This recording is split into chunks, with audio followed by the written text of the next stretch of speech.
The AI boom is here, and one company is leading it all.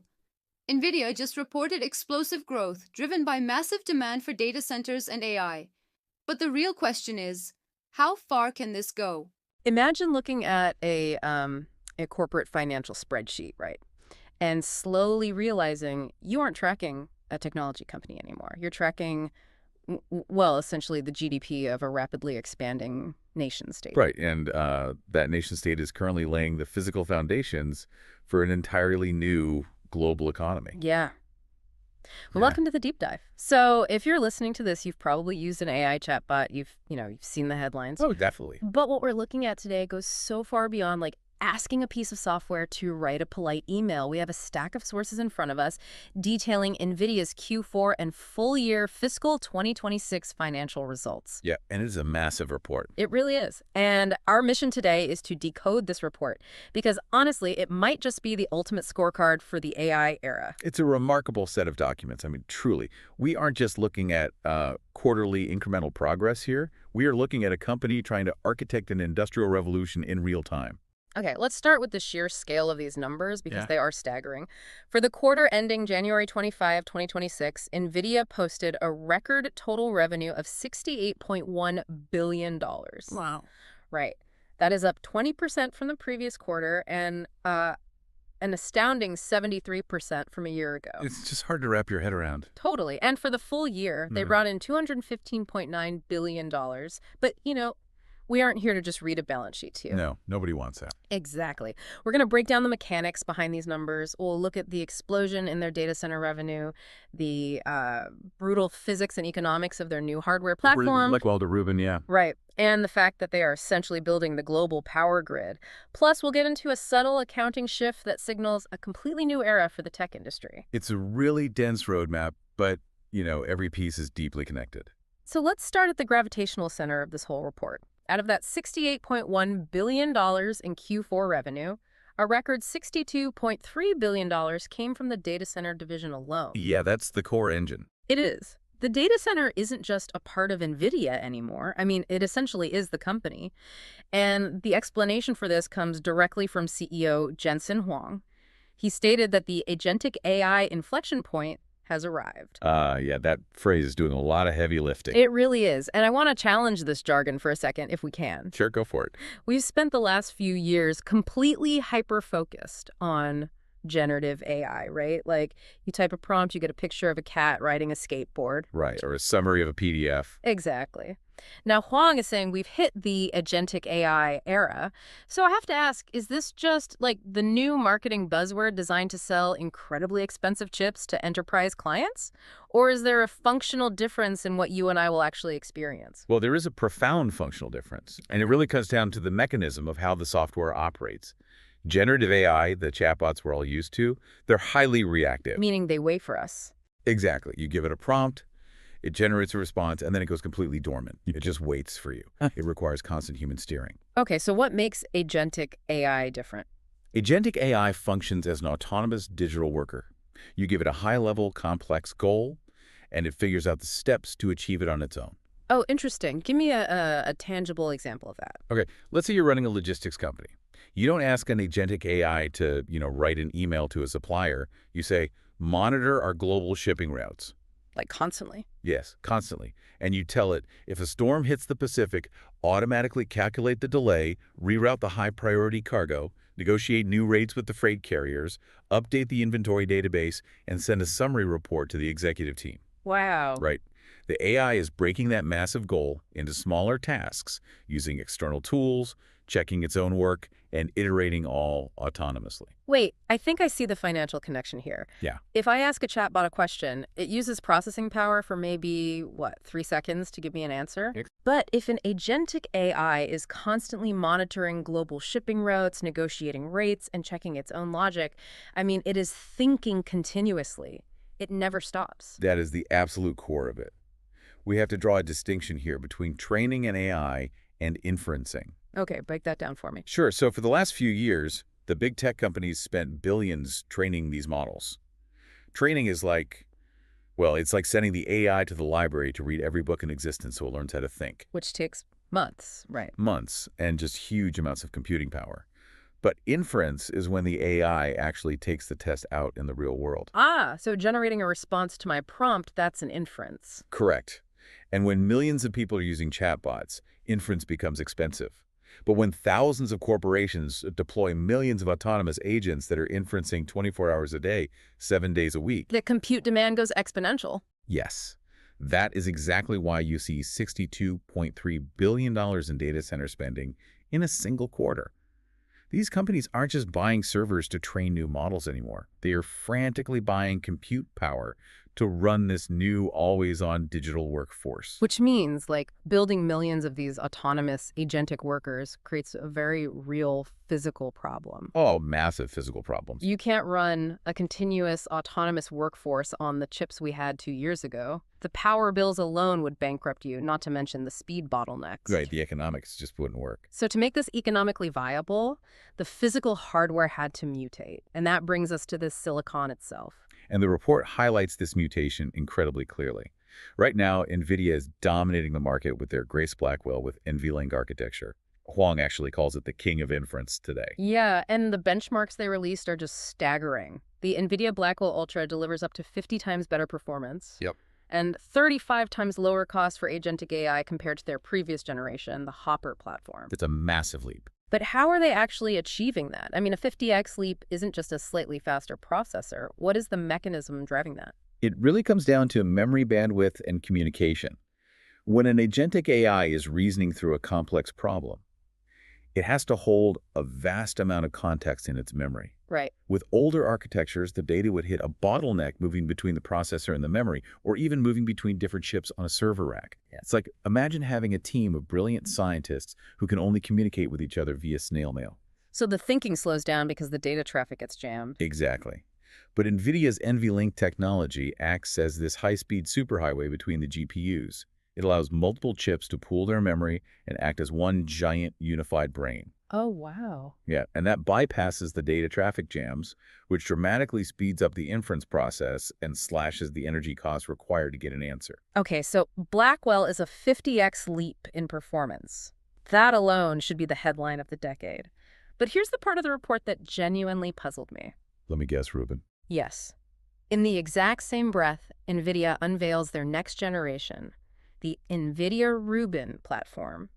This comprises 6 new chips designed to deliver up to a 10x reduction in inference token cost compared to the Blackwell platform they are shipping right now. That's wild. And they even announced that AWS, Google Cloud, Microsoft Azure, and Oracle are lined up as the first to deploy it. It's just a relentless product cycle. But strategically, isn't it kind of bizarre? It feels like a car company releasing the ultimate electric vehicle, and on the exact same day, announcing next year's model will run on water and cost a tenth of the price to operate. That's a good analogy. Right. Like, why is NVIDIA stepping on its own Blackwell launch to hype up Rubin? Aren't they just cannibalizing their own sales? You'd think so, but I'd argue it's actually the ultimate defensive mode. How so? To understand why, you have to look at the economics of that token cost. A token is basically a single unit of computational thought like a piece of a word. When AI is running continuously, the cost per token has to plummet. Because if it doesn't, the whole agentic AI revolution stalls out because literally nobody can afford the power bill. So NVIDIA knows the cost curve has to break. They know it, and their competitors know it. Everyone from AMD to the internal chip teams at Google and Amazon are trying to build cheaper inference hardware. Right. Everyone wants a piece of that market. So by immediately teasing Rubin and promising a 10x reduction in inference cost compared to the chip they are currently selling, NVIDIA is playing a brilliant psychological and financial game. Let me guess. They are locking in the future infrastructure budgets of the world's biggest tech companies. You hit the nail on the head.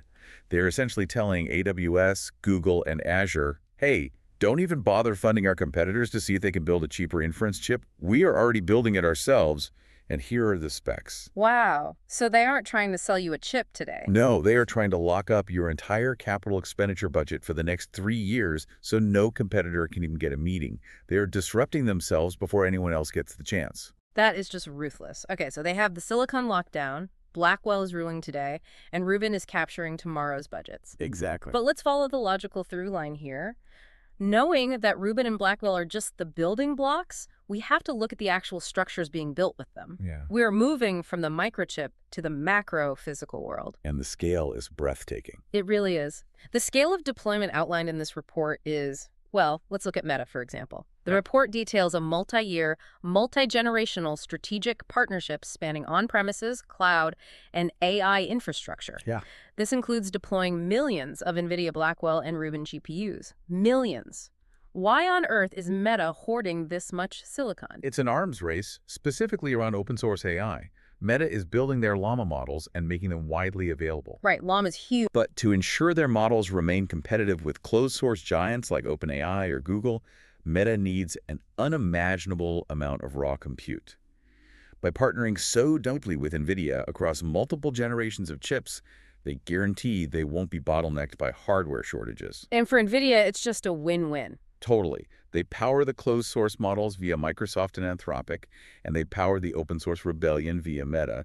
They're basically the arms dealer for both sides. That makes sense. But the partnership that truly stopped me in my tracks, the one that highlights the sheer physical reality of this shift, is their collaboration with a company called CoreWeave. Oh, yeah. It is the ultimate indicator of where the tech industry is heading. The report states they are collaborating with CoreWeave to accelerate the build-out of more than 5 gigawatts of AI factories by 2030. Let's just pause there and do some basic translation. Let's do it. 5 gigawatts. A single gigawatt is roughly the output of a large nuclear power plant. Or the power required to run a mid-sized city. So we are talking about 5 nuclear reactors worth of electricity just to power data centers by 2030.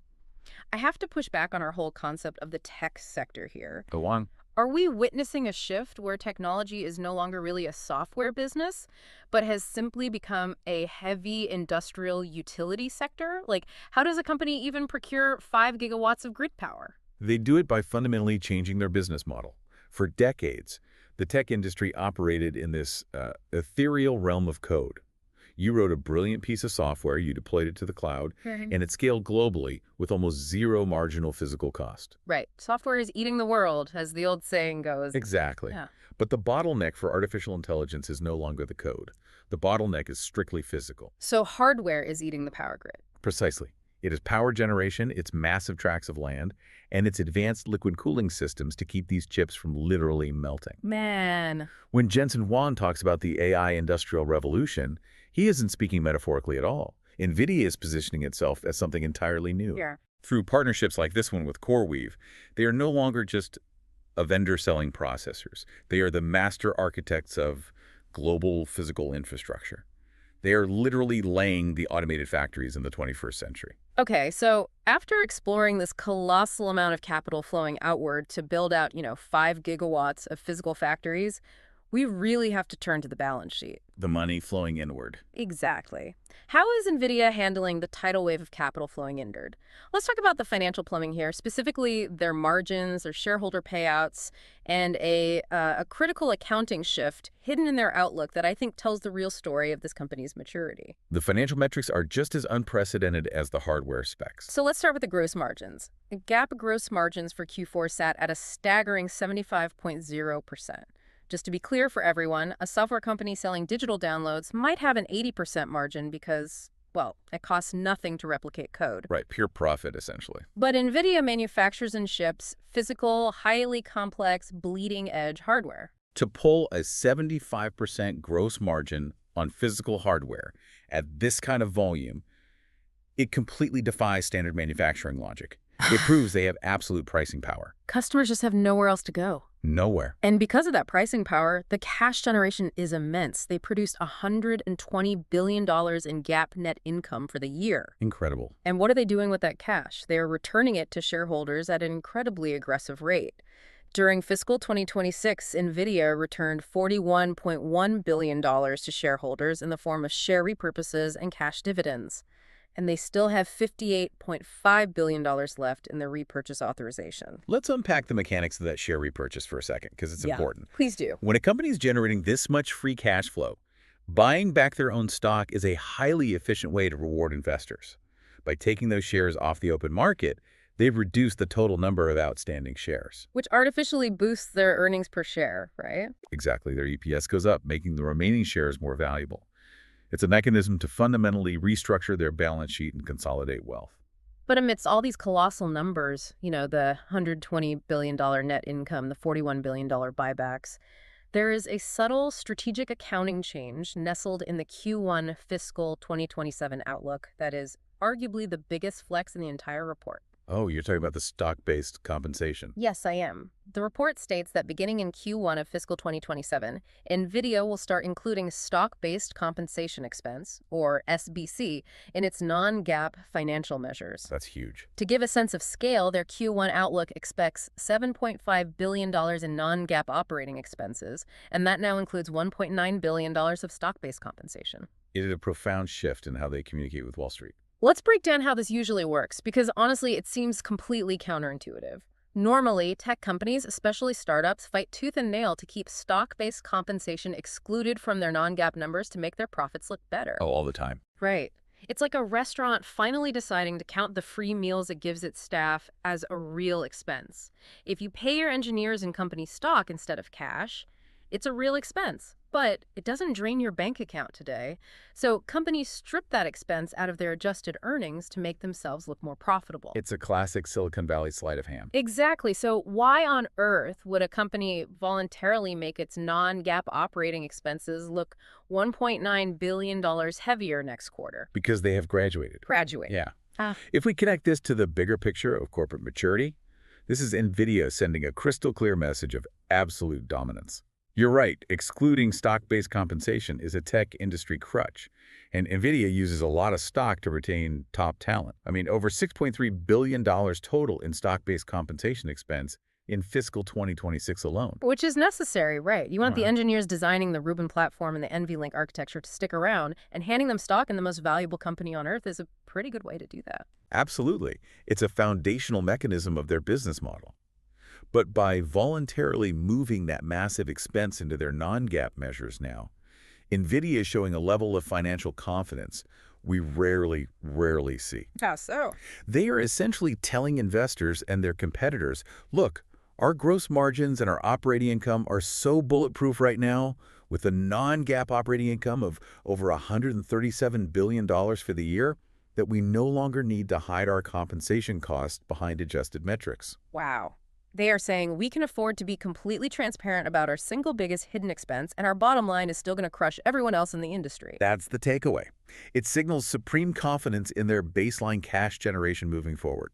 They are officially stepping away from the accounting tricks of a Silicon Valley growth stock and adopting the austere financial posture of a legacy industrial corporate titan. It's an assertion that this is permanent. Yes. It is an assertion to the market that this AI industrial revolution is not a temporary boom cycle.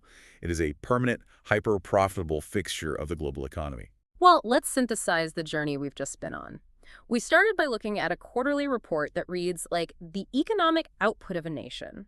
A jaw-dropping $68.1 billion fueled almost entirely by the data center. Right. We learned the mechanics of why that's happening. It isn't just about chatbots anymore. It's about the exponential compute required for agentic AI autonomous digital workers operating continuously. The digital workforce. Exactly. We saw NVIDIA's ruthless strategy of self-disruption, using NVLink to bypass data bottlenecks and leaping from Blackwell to the 10x cost reduction promises of the newly unveiled Rubin platform just to lock in future infrastructure budgets. A brilliant defensive moat. And we explored the heavy reality of the physical world, architecting 5-gigawatt AI utility grids and partnering with giants like Meta and CoreWeave.